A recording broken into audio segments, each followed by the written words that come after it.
ഈ സർക്കാരിന്റെ കാലത്ത് 5000 കോടിയിലധികം രൂപയുടെ വികസന പ്രവർത്തനങ്ങൾ കിഫ്ബിയിലൂടെ വിദ്യാഭ്യാസ മേഖലയിൽ നടന്നുവെന്ന് മന്ത്രി വി ശിവൻകുട്ടി.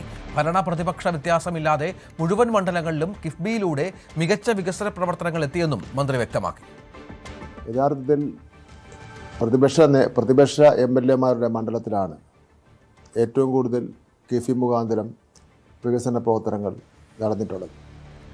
കാരണം അന്നത്തെ ധനകാര്യ വകുപ്പ് മന്ത്രി ഭരണകക്ഷിയേക്കാൾ കൂടുതൽ പരിഗണന കൊടുത്തത് പ്രതിപക്ഷത്തെ ആണ്. അതൊരു ജനാധിപത്യ മര്യാദ എന്നുള്ള നിലയിൽ ചെയ്തതാണ്.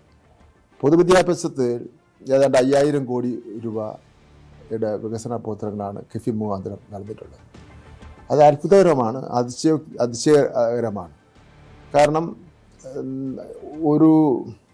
എൻ്റെ മണ്ഡലത്തിൽ, നിയമമണ്ഡലത്തിൽ ഒരു സ്കൂളിന് 12 കോടി രൂപയാണ് കൊടുത്തിരിക്കുന്നത്. 12 കോടി.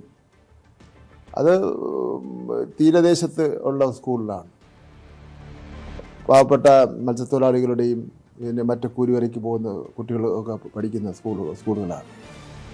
നമ്മുടെ ഈ അൺഎയ്ഡഡ് മേഖലയെ അട്രാക്റ്റ് ചെയ്തിരുന്നത് ഏറ്റവും പ്രധാനപ്പെട്ട ഘടകം അടിസ്ഥാന സൗകര്യങ്ങളായി.